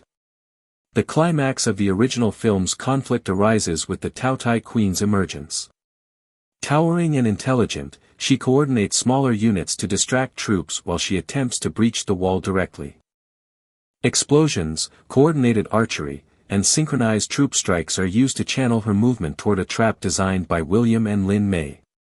Black powder charges, magnetic immobilization, and precise targeting weaken the Queen at critical points, allowing combined forces to subdue her.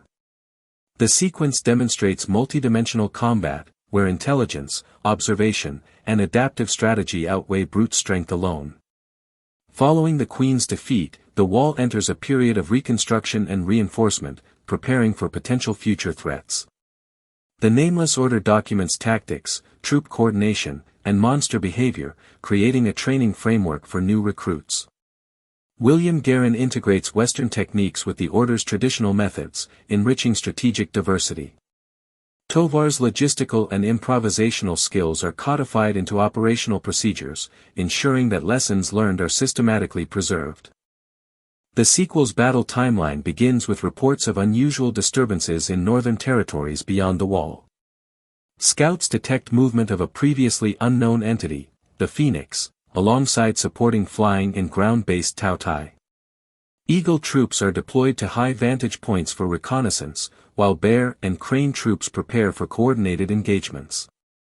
Deer troops maintain rapid response capability, and tiger troops position siege weapons to counter potential structural threats. Environmental hazards, including wind, fire-prone areas, and unstable terrain, are assessed in advance, influencing troop deployment. The first engagement with the Phoenix involves aerial harassment by supporting Taotai. Scout-class creatures attempt to isolate units, while medium enforcers and siege-class Taotai coordinate to threaten multiple points along the wall.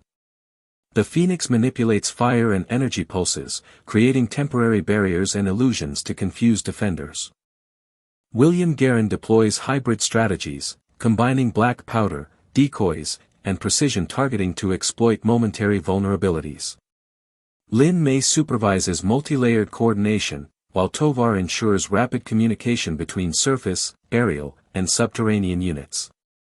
Subterranean tunnels are used strategically to channel the Phoenix's movement. Smaller Taotai supporting the entity attempt to bypass surface defenses, but traps, magnetic immobilizers, and coordinated ambushes neutralize threats efficiently. Observation points provide real-time intelligence for both surface and aerial units. Soldiers adjust tactics iteratively, learning from each encounter to counter illusions, fire manipulation, and rapid Phoenix maneuvers. The battle emphasizes adaptive strategy, real-time problem-solving, and moral decision-making, as sacrificial maneuvers are sometimes necessary to create tactical openings. Subsequent waves escalate in complexity. Flying Tao Tai coordinate to distract Eagle troops while ground units engage in sieging maneuvers. Amphibious or stealth-adapted Tao Tai exploit environmental weaknesses in tunnels or flooded areas. Each wave is met with a combination of troop coordination, strategic trap deployment, and adaptive response to enemy behavior. Willem Dafoe improvises new countermeasures, such as kinetic traps, reflective decoys, and coordinated multi-angle attacks, while Lin May reallocates troops to exploit detected weaknesses in Phoenix strategy. Tovar manages logistics and ensures reinforcements reach critical points in time, illustrating the integration of leadership, observation, and tactical foresight. The climactic final engagement sees the Phoenix entity lured into a multidimensional trap involving surface, aerial, and subterranean elements. Timing is critical. Explosives, magnetic fields, decoys, and troop strikes are synchronized to exploit the entity's temporary vulnerabilities. Sacrificial maneuvers, heroic individual actions, and combined assaults neutralize supporting Tao Tai, while careful coordination ensures the Phoenix is contained and ultimately subdued. Environmental hazards are leveraged strategically, with smoke, reflective surfaces, and fire suppression systems assisting in manipulating battlefield conditions. Victory is achieved through intelligence, coordination, and adaptive tactics, reinforcing the narrative that human ingenuity, courage, and moral decision-making are paramount. Post-battle analysis documents all engagements in precise chronological order. Scout, medium, siege, and apex-class Tao Tai behaviors are catalogued. Troop movements, trap deployments, and battlefield adjustments are systematically recorded. Environmental effects on both monsters and troops are evaluated to refine future strategies.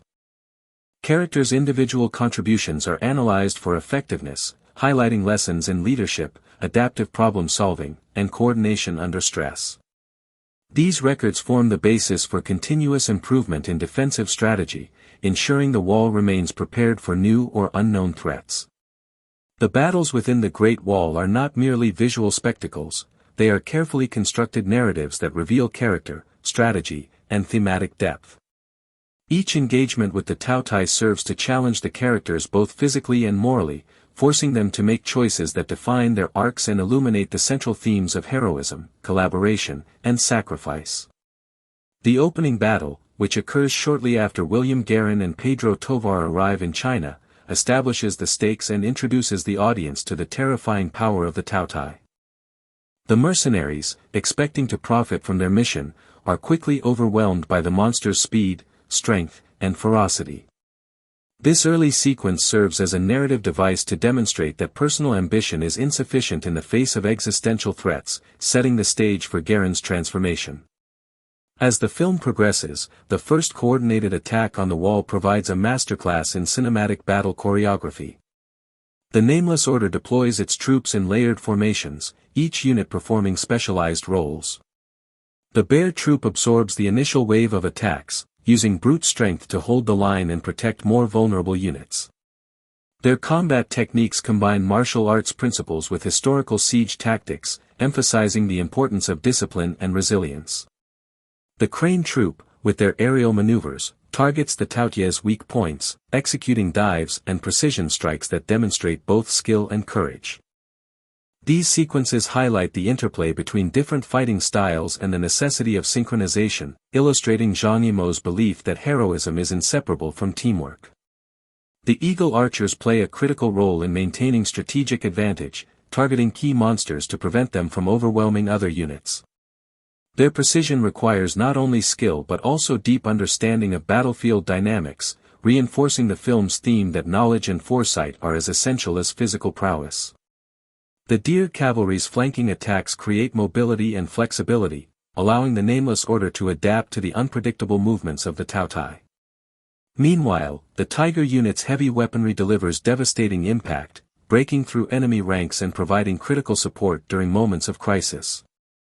The choreography of these units is meticulously designed to create a sense of rhythm and balance, ensuring that each troop's contribution is both narratively meaningful and visually compelling.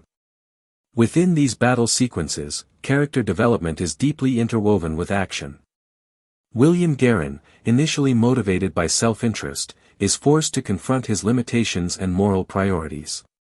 Each combat scenario presents him with decisions that test courage, judgment, and empathy.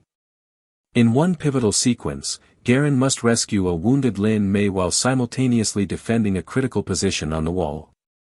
His choices in this moment signify the shift from opportunist to committed hero, illustrating the narrative principle that true bravery involves responsibility to others.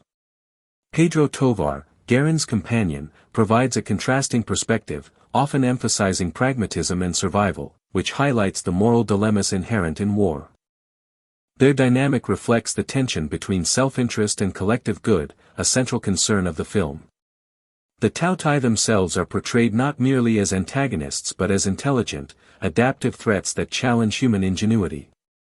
Each wave of attack is different, requiring the Nameless Order to adjust tactics and coordinate across units.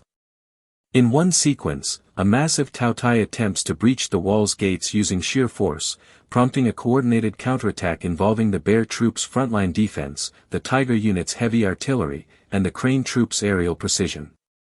This scene emphasizes the narrative motif that overcoming chaos requires both individual skill and collective strategy. The monsters' relentless assaults also serve to heighten tension and suspense, compelling the audience to engage with the tactical intricacies of the defense while remaining emotionally invested in the characters' fates. The climactic battle at the wall represents the culmination of character arcs and strategic planning. By this point, Garen has fully integrated into the Nameless Order, applying lessons in leadership, coordination, and ethical responsibility. Lin Mei demonstrates her mastery of strategy and combat, orchestrating complex maneuvers that leverage the strengths of each troop.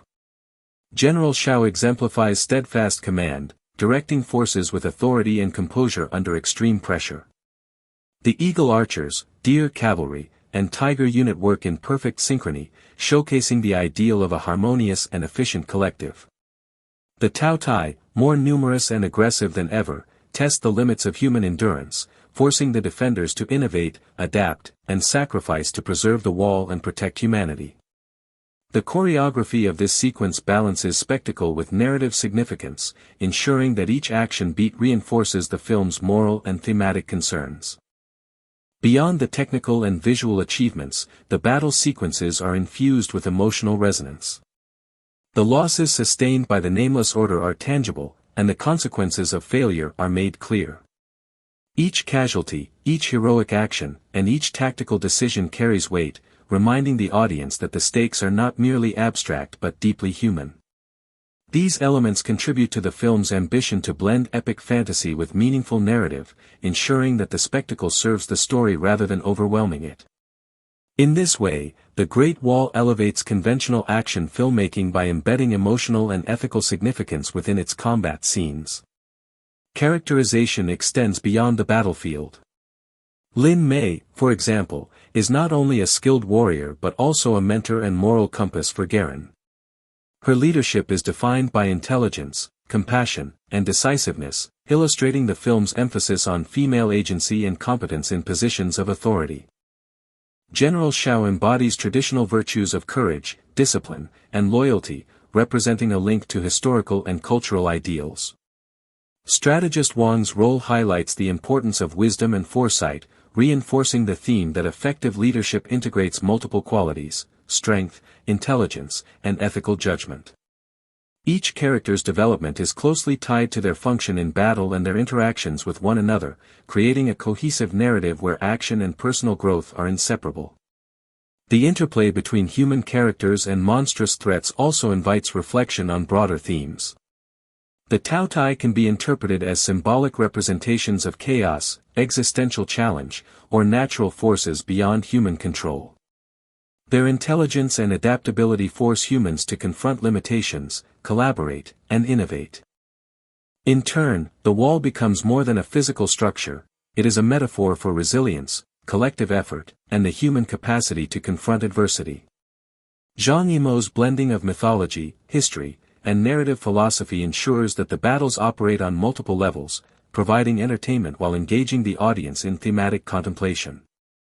The Great Wall 2 is a cinematic epic set in ancient China, continuing the story of the Nameless Order, a legendary group of elite warriors who defend the Great Wall from monstrous threats, following the events of the first film.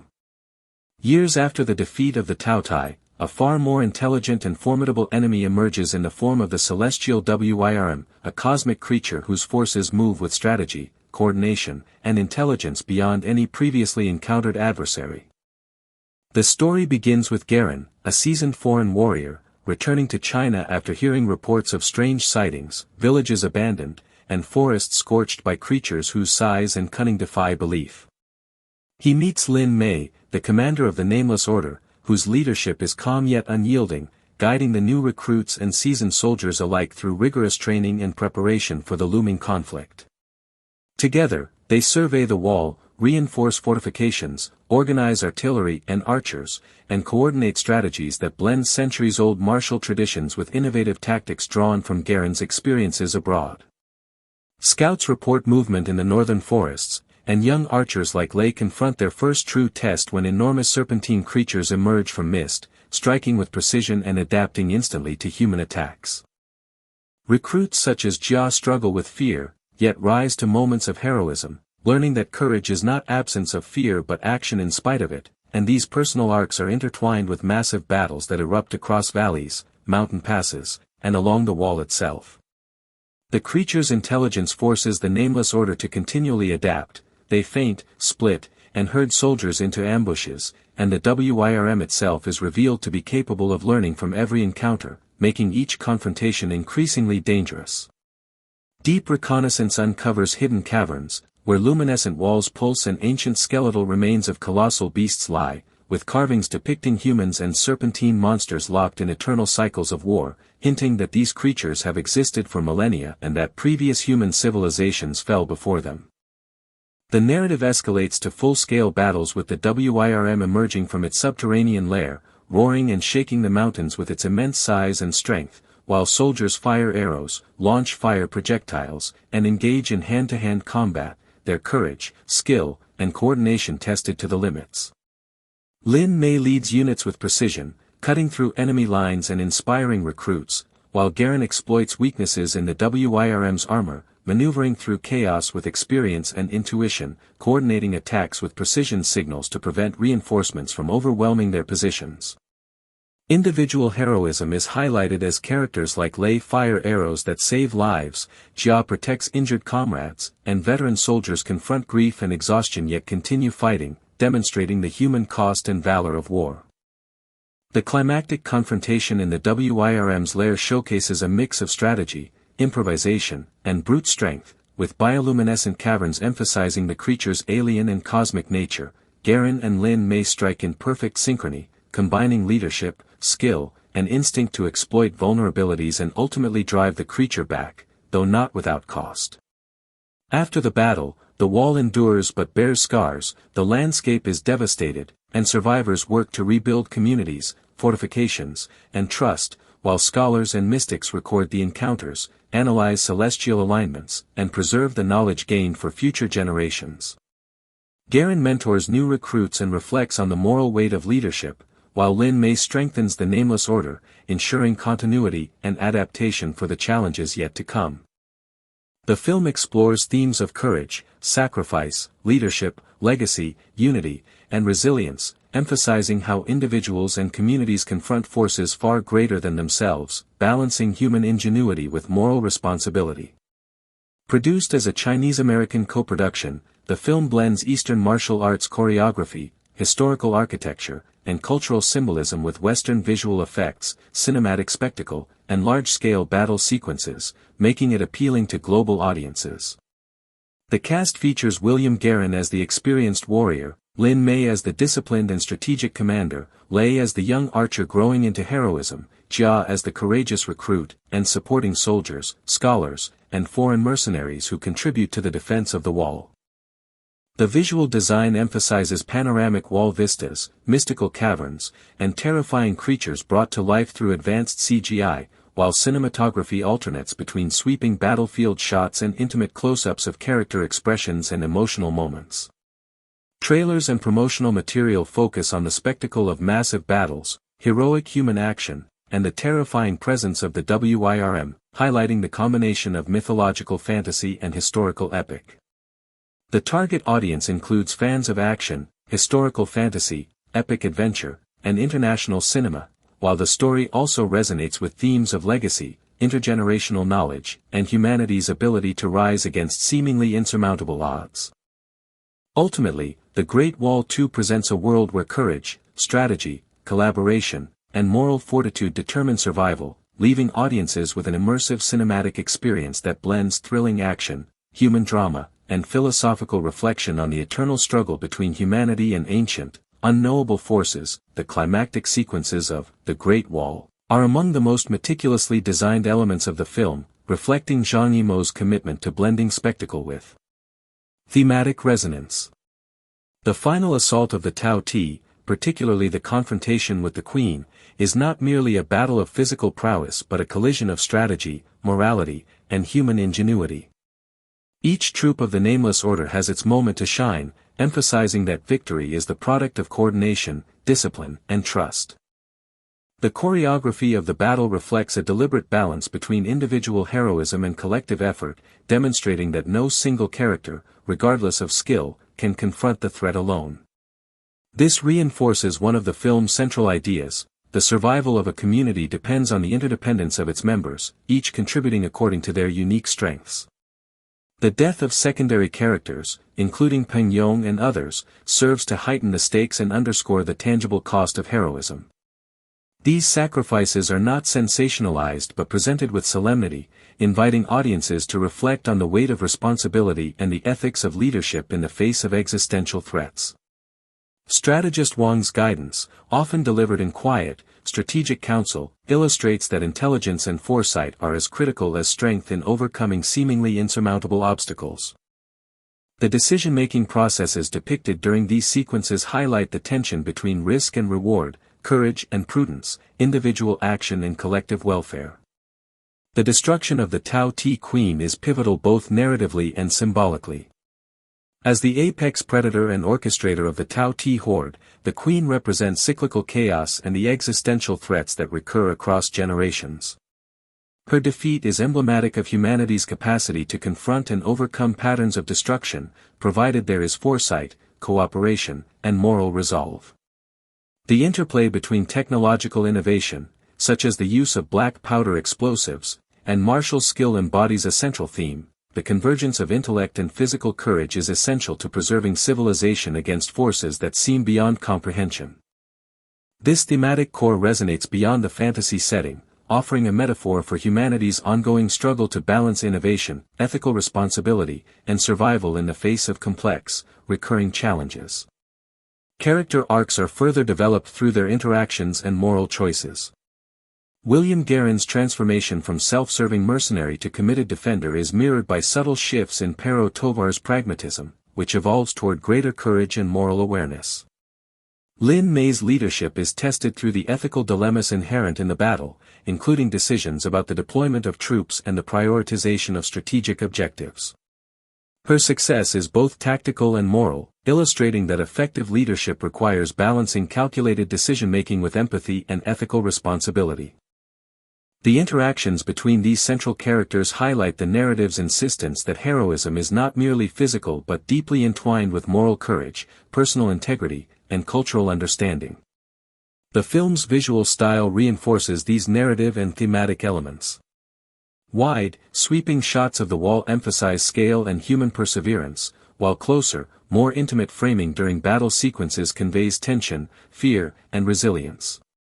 Environmental effects, including weather, lighting, and atmospheric conditions, serve not merely as aesthetic enhancements but as narrative devices, reflecting the volatility of both natural and human challenges. The Tao Ti, depicted with fluid, dynamic movements, contrast with the disciplined formations of the Nameless Order, visually representing the dichotomy between chaos and order, instinct and strategy. The use of practical effects combined with advanced digital techniques ensures a seamless integration of spectacle and realism, enhancing the audience's immersion in the narrative world. The score plays a similarly critical role in shaping audience perception and emotional engagement. By integrating traditional musical elements with modern orchestration, the soundtrack accentuates both the cultural specificity of the narrative and the universal human themes at its core. Music punctuates moments of high tension, heightens the drama of individual sacrifice, and provides resonance for quieter, contemplative scenes, ensuring that the emotional and thematic stakes remain consistent throughout the film. The blending of Eastern and Western musical motifs reflects the film's broader ambition to bridge cultural divides and engage a global audience without diluting the narrative's cultural integrity.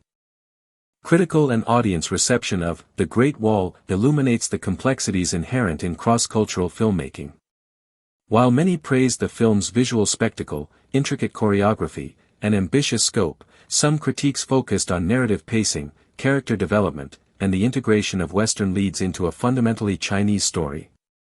Discussions of representation and white savior narratives became central to public discourse, prompting broader debates about cultural authenticity, storytelling authority, and the dynamics of global film production. Zhang Yimou defended the casting decisions by emphasizing the narrative necessity of foreign characters while underscoring the centrality of Chinese heroes and the film's deep cultural roots. This defense, coupled with the film's ambitious scale, exemplifies the tensions filmmakers face when navigating the expectations of diverse, global audiences. The film's cultural and philosophical dimensions extend beyond narrative and character into considerations of history, human resilience, and societal cohesion. The cyclical emergence of the Tao Te reflects the repetition of historical crises, inviting audiences to consider the importance of preparation, vigilance, and collective action. The wall itself becomes a metaphor for human ingenuity and perseverance, a tangible representation of the labor, coordination, and ethical commitment required to maintain societal structures against both natural and human threats. These elements, embedded within a visually spectacular and emotionally resonant framework, encourage reflection on the broader philosophical implications of human effort, sacrifice, and ethical responsibility. Behind the scenes, the production of The Great Wall was a monumental logistical and creative endeavor. Coordinating a multilingual, international cast and crew required meticulous planning and ongoing communication. The construction of sets, training of actors, and integration of practical and digital effects demanded extended timelines, extensive resources, and constant collaboration. Combat choreography, designed to reflect both authenticity and narrative clarity, required months of rehearsal and precision execution. Every element, from costume design to weaponry, was carefully curated to balance historical plausibility with the demands of fantasy storytelling, resulting in a visual and narrative cohesion that anchors the film's elaborate spectacle in a sense of reality. The interplay between spectacle and introspection remains a central feature of the film's narrative strategy. While large-scale battle sequences captivate through visual complexity and dynamic movement, quieter moments of dialogue and moral deliberation provide necessary depth and emotional resonance. Characters' personal choices, their navigation of ethical dilemmas, and the depiction of sacrifice contribute to a rich narrative fabric in which action and reflection are interdependent. Audiences are invited not merely to witness events but to engage with the moral and philosophical stakes inherent in the characters' decisions, deepening the impact and significance of the cinematic experience. Ultimately, The Great Wall occupies a unique position within the landscape of contemporary cinema. It is both a fantasy epic and a cultural experiment, a synthesis of Chinese historical narrative, martial tradition, and visual artistry with the structural conventions of a global blockbuster. Its ambition, scope, and thematic depth distinguish it from more conventional monster movies, offering audiences a complex, immersive experience that challenges expectations while entertaining. While critiques and debates regarding casting, narrative coherence, and cultural representation remain, the film's achievements in production, design, and thematic exploration demonstrate the potential of cross-cultural cinematic collaboration. The ambition to merge spectacle, philosophy, and cultural authenticity positions The Great Wall as a reference point for discussions on global cinema, narrative ethics, and the challenges of balancing commercial imperatives with artistic vision. The Tao Te ecosystem consists of multiple classes, each serving a distinct tactical function. Scout class Tao Te are small, agile, and primarily reconnaissance units. They operate in coordinated groups, detecting vibrations, scent trails, and visual signals to relay information to higher-tier units. Their primary weakness lies in physical fragility and predictability when channeled into traps or isolated by coordinated troop maneuvers. Effective counter-strategies involve eagle troops on high vantage points for ranged precision, deer troops for rapid interception, and magnetic or explosive traps in bottlenecks or corridors. Environmental advantages include narrow passages and low-light areas where scouts are forced to act predictably, allowing defenders to exploit patterns. Medium-class enforcers form the backbone of Taotai assaults. They are larger, heavily muscled, and moderately armored, engaging in coordinated climbing or frontal attacks. Their intelligence allows adaptation to human tactics, making repeated assault patterns critical to observe and counter. Weak points include joint articulation and exposed sensory nodes, which can be targeted by coordinated archery, crossbow fire, and melee strikes from bear and crane troops. Environmental hazards like narrow corridors, unstable masonry, or controlled explosions further amplify their vulnerabilities. Aerial distractions and synchronized attacks are essential to prevent enforcers from exploiting formation gaps. Siege-class Taotai are massive, heavily armored creatures, designed to batter fortifications, gates, and towers. They move slowly but possess tremendous strength and endurance. Weaknesses include size-related mobility limitations and susceptibility to multi-unit coordinated traps. Effective strategies involve tiger troops operating siege engines, bear troops for direct engagement, and crane or eagle troops targeting weak points in joints or armor. Environmental advantages include elevated battlements to allow vertical attack angles, narrow channels to restrict movement, and explosive or magnetic devices to immobilize or redirect momentum. Stealth-adapted Taotai are capable of camouflaging against natural and constructed terrain. Their primary strategy is to ambush or infiltrate defenses, disrupting troop coordination. Weaknesses lie in predictable behavioral patterns when responding to stimuli or decoys. Effective counters include eagle troops performing systematic sweeps, bear and crane troops patrolling likely ambush points, and use of traps that exploit limited mobility in constrained environments. Reflective surfaces, environmental noise, and lighting manipulation can expose stealth units, neutralizing the advantage of camouflage. Amphibious Taotai exploit water channels, flooded tunnels, and river-adjacent fortifications. They possess rapid swimming ability and can execute surprise attacks from submerged positions.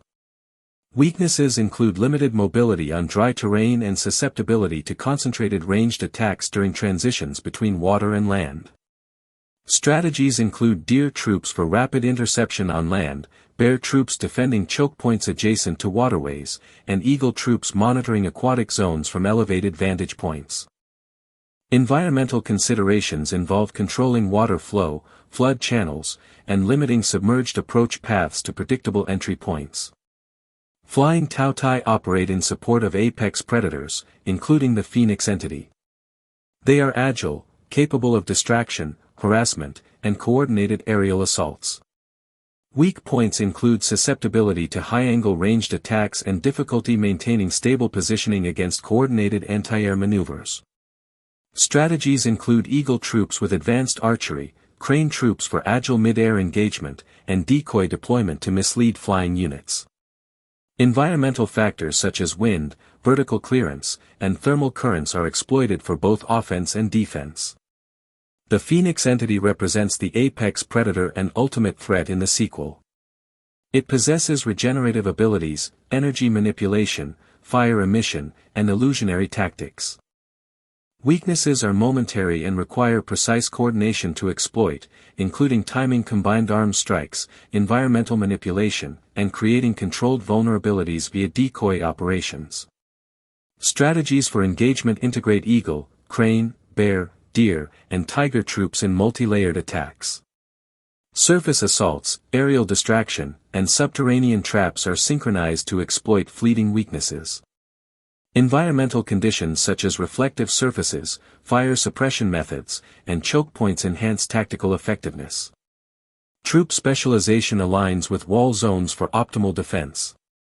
Eagle troops dominate high vantage points and observation towers, performing reconnaissance, long-range attacks, and targeting high-priority or flying targets. Bear troops secure mid-wall battlements and direct engagement areas, excelling in close combat and structural defense. Crane troops operate acrobatically along walls and vertical surfaces, bridging eagle and bear operations for coordinated strikes. Deer troops patrol base areas, handle rapid response duties, intercept flanking maneuvers, and protect civilians. Tiger troops operate siege engines and heavy support systems, focusing on countering siege-class Taotai or structural attacks. Combined, these units create overlapping fields of defense, maximizing coverage and adaptability.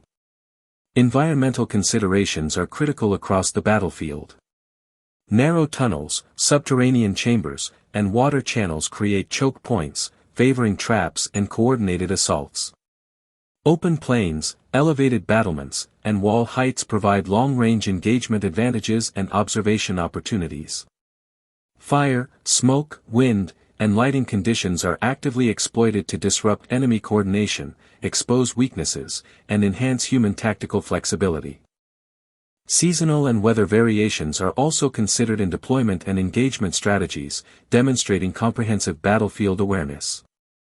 This matrix consolidates every monster type, troop specialization, environmental consideration, and strategic approach into a coherent tactical encyclopedia. By understanding the interactions between Taotai biology, wall architecture, troop capabilities, and environmental conditions, the Order maximizes effectiveness in defending the wall, countering apex threats like the Phoenix, and ensuring human survival against both conventional and supernatural adversaries. It serves as both a practical reference for in-universe strategy and a detailed guide for fans or creators seeking complete comprehension of the Great Wall universe's tactical and biological dynamics. The characters in the Great Wall are central not only to the narrative but also to the thematic resonance of the film. William Guerin, portrayed by Matt Damon, begins as a stereotypical mercenary driven by self-interest and ambition. His initial goal is simple: acquire black powder and return to Europe wealthy and respected. However, Guerin's journey is deliberately structured to challenge this narrow worldview. From the moment he encounters the Taotai and is captured by the Nameless Order, he is confronted with moral and existential questions that force a transformation. His interactions with Lin Mei, the Crane Troop commander, provide both practical guidance and philosophical insight, gradually reshaping his understanding of heroism. By the film's climax, Guerin evolves from a self-serving opportunist into a committed defender of humanity, embodying the narrative principle that true courage is inseparable from ethical responsibility and collective action. Pedro Tovar, Guerin's companion and fellow European mercenary, provides an essential counterpoint. Where Guerin develops a sense of moral responsibility, Tovar often embodies pragmatism, skepticism, and the instinct for self-preservation. Tovar's arc serves to highlight the difficult choices inherent in crisis situations, the tension between survival, personal ambition, and loyalty to a greater cause. His presence reinforces the stakes of Guerin's decisions and the moral framework within which the film operates. Together, Guerin and Tovar illustrate the complexity of human behavior under pressure, presenting nuanced perspectives on courage, morality, and adaptation in the face of overwhelming adversity. Lin Mei, leader of the Crane Troop, represents a paradigm of strength, intelligence, and leadership. Her combat skill is matched by strategic acumen, as she must coordinate the agile Crane Troop with other specialized units such as the Bear Troop, Tiger Unit, Deer Cavalry, and Eagle Archers. Beyond her physical abilities, Lin Mei functions as a mentor and moral compass for Guerin, guiding him not only in the mechanics of combat but in understanding the ethical and philosophical dimensions of the Nameless Order's mission. Her character exemplifies female agency in a genre often criticized for sidelining women, demonstrating that heroism and leadership are not defined by gender but by courage, intelligence, and moral conviction. General Shao and strategist Wang provide additional layers of narrative and thematic depth. General Shao embodies traditional values of discipline, resilience, and unwavering commitment to duty, serving as the anchor for the wall's defense.